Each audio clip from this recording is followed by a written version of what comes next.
proses riset dan juga pendekatan secara artistik dalam menyutradarai film Gowok ini? Silakan Mas Anung. Ya, Assalamualaikum warahmatullahi wabarakatuh. Waalaikumsalam. Selamat datang di film saya dan Pak Aram berikutnya lagi. Yes. Setelah Tuhan izinkan aku berdosa, Pak Aram memberikan saya kebebasan lagi di dalam hal tema, dalam hal penyutradaraan skenario di film Gowo ini. Ini sebetulnya satu paket antara Tuhan izinkan aku berdosa dan Gowo ini sebetulnya dalam satu paket kreatif pada saat itu. Dimulainya pada saat pandemi. Sebetulnya awal pertama kali saya membaca atau saya mengetahui tentang Gowo ini jauh sebelum pandemi. Saya membaca sebuah artikel di sebuah majalah online tentang profesi Gowo. Saya pikir Gowo itu sama seperti teman-teman semuanya mengiranya, itu adalah sebuah buah gitu kan. Karena di Jogja ada kampung Gowokan. Saya pikir itu kampung Gowokan itu tuh kampung itu gitu kan. Ternyata bukan, itu adalah kampung yang dulunya itu kebun Gowo, kebun buah Gowo. Tapi Gowo di sini adalah hal yang lain gitu. Dan saya tertarik sekali untuk mengupas,nya karena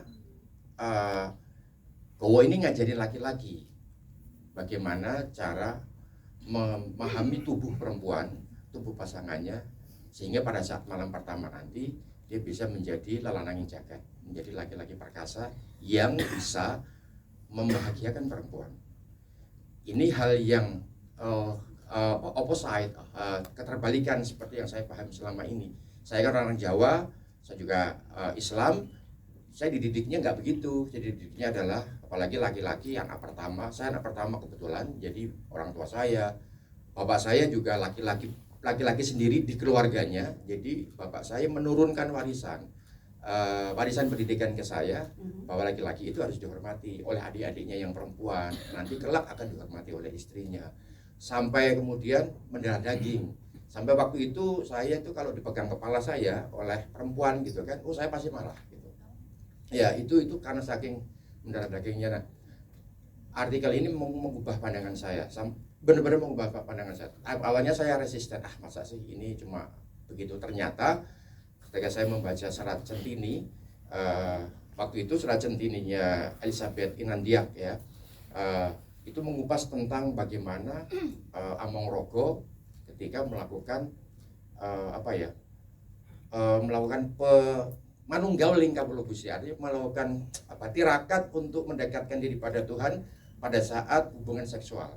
Nah, di hubungan seksual itu Among-Rogo itu justru mempleasure istrinya, bagaimana membuat istrinya sampai mendapatkan hak orgasme bahkan berkali-kali gitu kan.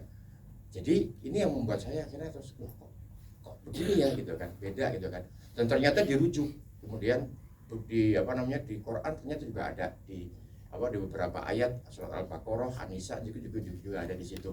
Terus kemudian saya membaca runtutan Serat Centini, ada 9 jilid pada saat itu. Itu saya coba baca, tapi scanning, saya cari yang bagian itunya doang. Itu di jilid 6. Saya jujur aja ini. Saya penasaran sekali soalnya kan. Okay. Kemudian saya baca, kalau nggak salah di jilid 5 atau jilid 6. Betul dia melakukan itu gitu kan.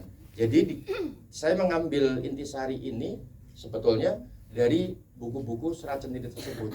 Kebetulan ada novelnya kayak karya Mas Budi Sarjono, judulnya Nyai Gowo. Nah itu yang akhirnya kemudian semakin membuat saya yakin bahwa ini sangat penting untuk saya harus membuatkan sebuah film, karena membuat kesadaran baru tentang bagaimana posisi perempuan diranjang gitu kan.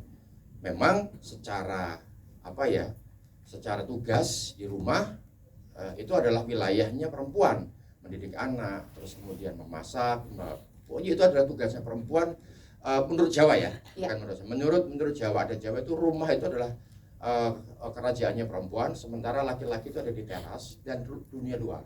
Maka disebut konco ngajeng. Konco ngajeng itu depan, konco depan. Sementara perempuan konco wingking itu belakang.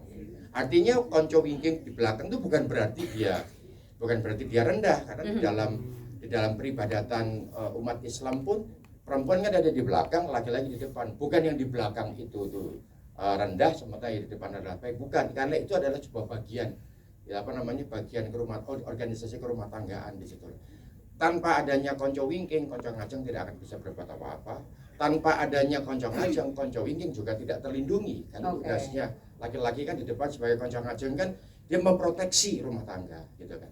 Nah, pertanyaannya adalah wilayah yang ada di dalam kamar itu wilayahnya siapa? Ya kan? Setahu saya itu adalah wilayah laki-laki. Kita kan di luar berburu lah, bekerja, berhadapan sama tekanan-tekanan besar. Lu kita pulang ke rumah, gua harus dilayani dong, gitu kan, sama istri. Bayangin kan perempuan dari pagi bangun pagi udah kerja sama anak, rawat anak, bahkan kalau dituntut bisa masak, nyuci, terus malam mesti harus bekerja lagi. Itu buat saya nggak fair gitu loh, ya kan. Akhirnya kemudian pada saat di dalam kamar itu adalah wilayahnya perempuan. Disitulah si laki-laki harus bisa membuat posisi di dalam kamar kembali. Laki-laki harus mempressure perempuan. Nah, disitulah kemudian fungsi gowo ternyata ada di situ. Ini buat saya, ini hal yang baru buat saya. Ini pasti orang Jawa nggak ada yang tahu, yang majority budaya mayoritas di Indonesia yang ada di beberapa daerah orang Jawa ini pasti nggak ada yang tahu gitu kan.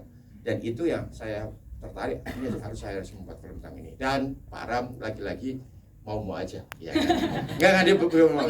Saya cuma bilang, Pak saya mau bikin berdua film Tuhan izinkan aku berdosa sama film Gowo. Pak Ram nanya, apa itu Gowo? Film horor ya? Nah, sama teman-teman semua. Iya. Enggak, saya nyebutnya Kama Sutra Jawa.